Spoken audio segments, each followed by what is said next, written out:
shkolla publike, ka dhe shkolla jo. Pavarësisht që ka gati rreth mbi 50 universitete jo publike, ky është i treg i ri, domethënë me problemet e veta sigurisht, por unë shikoj si diçka shumë pozitive.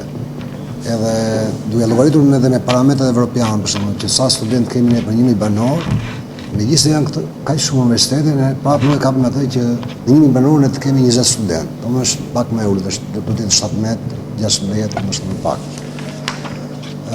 Mendoj gjithashtu prapë që sigurisht shkollat, qoftë publike, qoftë jo publike, të japin një minimum dijesh. Edhe nësa regulatori është tregu. Edhe vetëm që këtu unë shoh disa probleme, domethënë ndoshta janë në kavaj, për shembull, që këtu individi që mbaron një shkollë publike ose jo publike, ta zëmë që mbaron juridikun, ekonomikun, ka të mbyllur shtigjet që ta zëmë të konkurrojë në personeli që merr bashkia, ta zëmë, pushteti vendor, ose struktura që janë strukturat qendrore, që kanë dikasteret caktuara, kanë vende pune që i kanë, ky mund të ishte një treg, nëse do ishte treg i drejtë, domethënë. Po, zakonisht ky është treg partish, domethënë që 20% ka LSI-ja, kaq % ka PD-ja, ose ku ka pushtetin lokale, ka EMAJTA, sigurisht janë më shumë militancë se sa të shkolluar. Por mendoj që ndoshta këto punë nuk ecin shumë mirë sepse nuk ka dhe pak zgjim qytetar. Thonë që këtu do më shumë gjëra neglizhohen, mendohet që ndonjëherë ky vend duket si pa shpresë, por nuk është kështu në fakt që ka shpresë, ka ndryshime gozha në fakt, është e vërteta.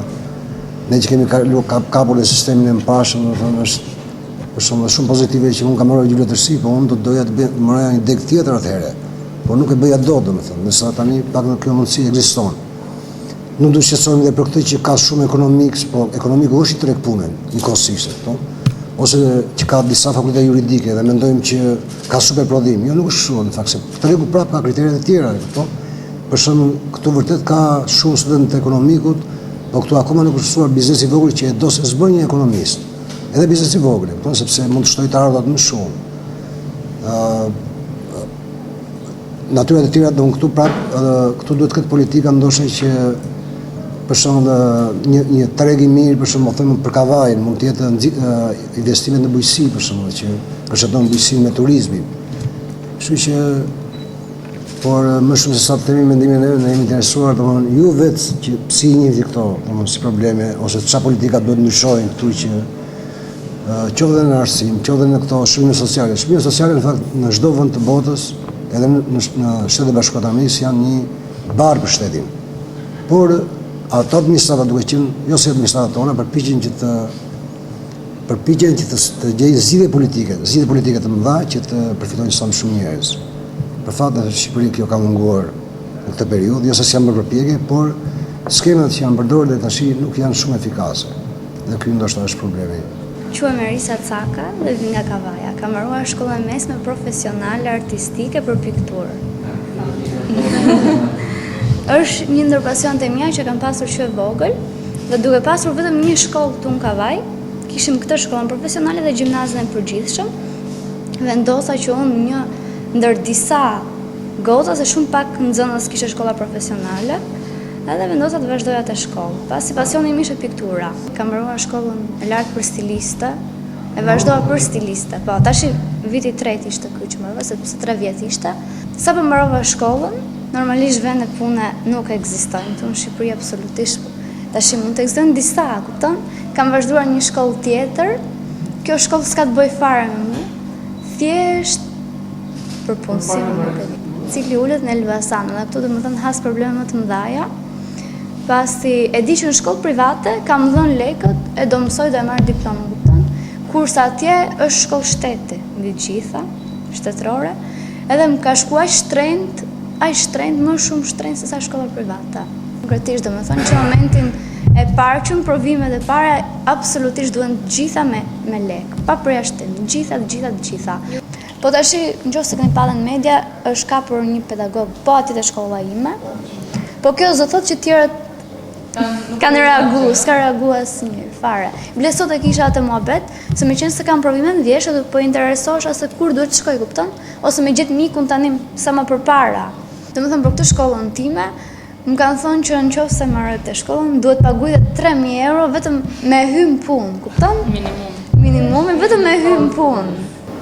Në qoftë të referohemi vetëm analizëve, shohin atë problematikën e icebergut, që është një problematik shumë herë më e rëndë, ajo e atit njeriu të thjesht, i cili ditë për ditë përballet jo vetëm për të siguruar bukën e gojës që është totalisht e pasigurueshme në Shqipëri, por duhet siguroj edhe tekat e atyre e majës icebergut që drejton ose politikës shqiptare, sepse teka janë në fundi, në momentin e parë që profesori paguhet për të dhënë, sepse edhe profesori ka një përqindje që do ta japë më lart e kështu vazhdon deri në maja. Dhe mendoj se problematika e popullit tjetër që fillon domethënë jo vetëm sigurimin e bukës, por edhe sigurimin të tekave të atyre që janë më lart se ata që ofrojnë shërbime, është ajo që vërtet e ndryth individin shqiptar, të riun shqiptar. Ideja e lëvizjes Shqipëria e re për përthithjen e këtyre problematikave, për dhënien e mundësisë të çdo individi që të bashkëpunoj për ndryshimin e këtij realiteti. Unë dita ditës në çdo rryezë shoh problematika, edhe pse jam qytetar i thjesht, shoh problematika të cilat nuk i kishte hasur më përpara. Pra, nëse mbledhim 10 shqiptar, nga vende të ndryshme, harrojmë hallin ton, edhe fillojmë mendojmë për hallin e tjetër, aq të rënda janë. Do kërkoja që siç u bë kjo rryezë, të kishim kontakte në vazhdimsi për të pasur një unitet ndërrinor, do ta quaja, me ide të reja, me perspektivë të re për ndryshimin e këtij realiteti i cili na dhëm të gjithë dhe një herë thash, harrojmë problematikat e jetës tonë duke dëgjuar hallet e tjerëve.